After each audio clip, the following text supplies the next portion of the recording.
Hey everyone, it's Movie Lover 120 here, and I'm here with episode 17 of my Halloween horror movie reviews. And this episode is going to be for none other than a film in 1987 directed by late director Joel Schumacher, may he rest in peace.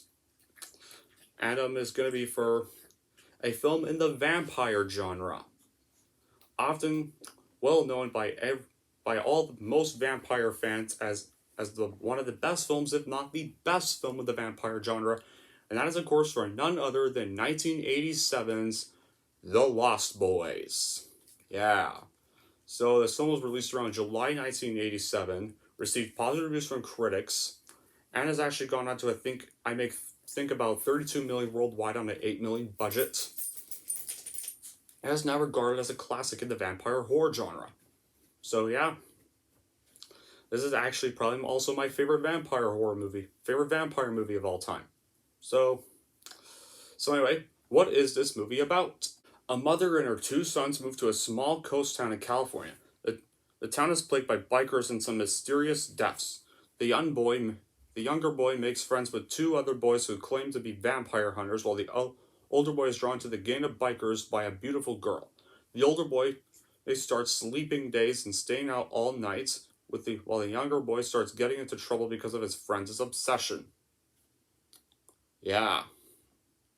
So, I first watched this film last year during COVID, and for the first time, and I gotta say, yeah, it pretty much became my favorite vampire movie of all time. I'm not a big fan of the vampire genre, but except for 30 Days a Night, and this movie, but The Lost Boys is actually probably the best vampire movie I've ever seen. Yeah. Bram Stoker's Dracula is also pretty good too. Those are my three favorites. This film really hits home for me. The creative force behind it took a genre, which is the vampire films, and combined it with that 1980s youth mentality to produce a vampire film that will stand the test of time. It easily still stands the test of time today. This movie was originally supposed to be directed by Richard Donner, who directed The Omen, The Goonies, and the first two Superman movies. May he also rest in peace. He had previously worked with Haim/Feldman on Goonies, but handed control over to Joel Schumacher. Yeah. Now, I'm not really a big fan of Joel Schumacher. Not a big fan of his movies. No disrespect to him. May he rest in peace as well still, but especially since he directed films like Batman Forever, and let's not forget the worst Batman movie of all time, Batman and Robin, but those were not his faults, though. Those were because of idiots at Warner Brothers constantly screwing up his vision.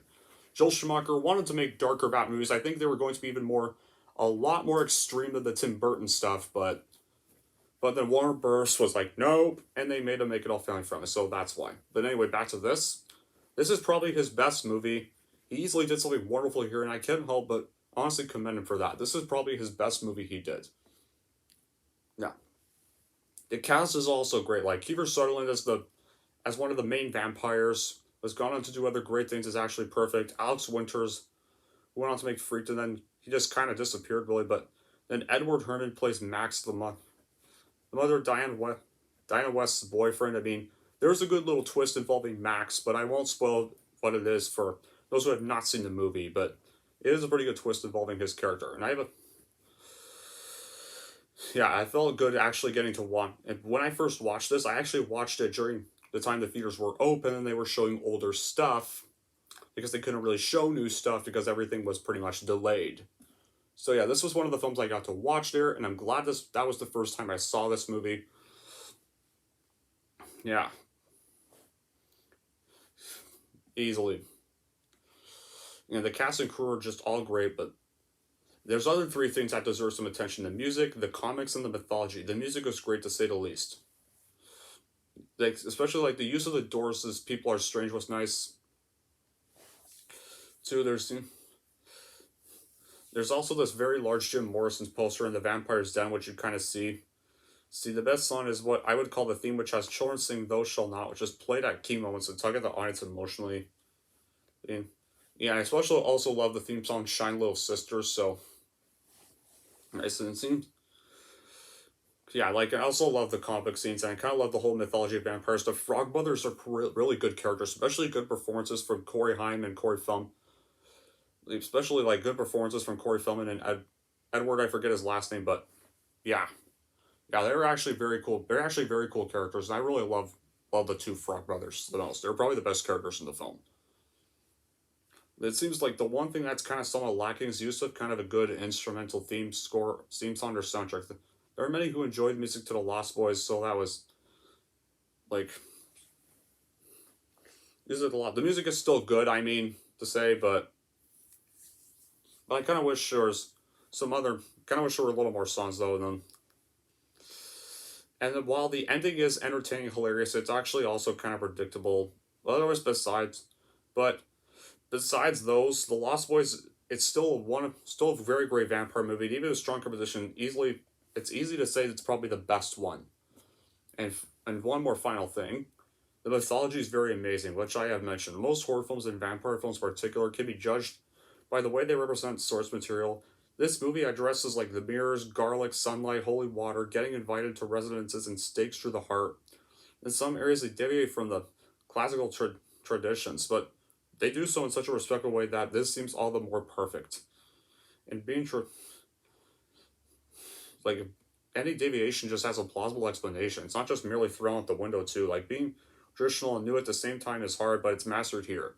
And I think the other bad quality I have is, unfortunately, 20 years later, it did get two crappy direct-to-DVD sequels. There's like first off, in 2008, the first sequel I got was Lost Boys: A Tribe, which was probably, oh god, it's probably one of the more dumbest sequels that's ever existed in history. It is like, here's what Lost Boys: A Tribe does. For Lost Boys: A Tribe is a direct-to-DVD sequel. It was released in 2008 to this movie.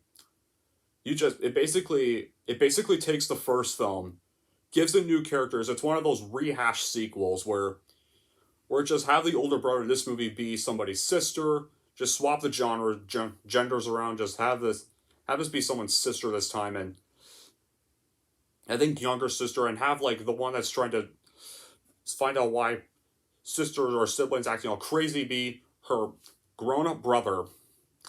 And then it got rid of one of the Frog Brothers. The only Frog Brother that returned in that movie was Edgar Frog, and Kiefer Sutherland's cousin did play in it, but his performance was really bad in it. And besides, yeah, it's just a crap direct-to-DVD sequel. I would really avoid The Tribe at all costs.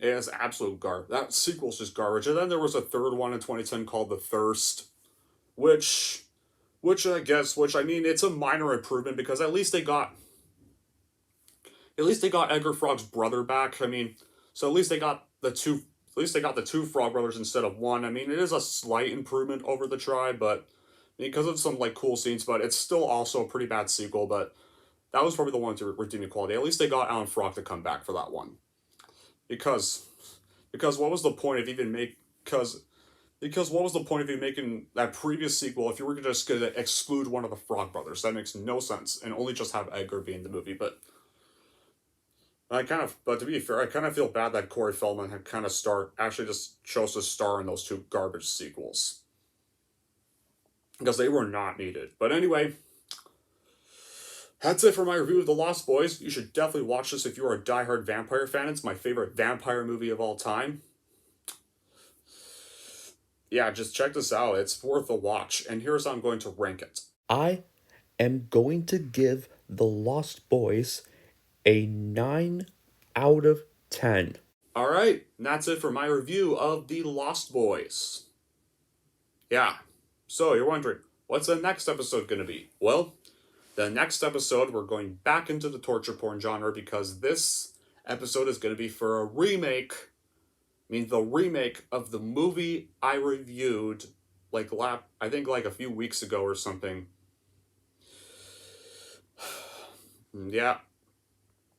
Yeah, this remake is going to be for the episode is going to be for the 2010 remake of I Spit on Your Grave. And honestly, I'm going to hint this. That review is going to be much more positive than mine for the original because I'm actually one of the few that actually prefers that remake over the original movie. And you're going to find out why. But until then, that'll be it for this episode. Thank y'all for watching. If you like this and want to see more, and don't forget to like, subscribe to Movie Lover 120.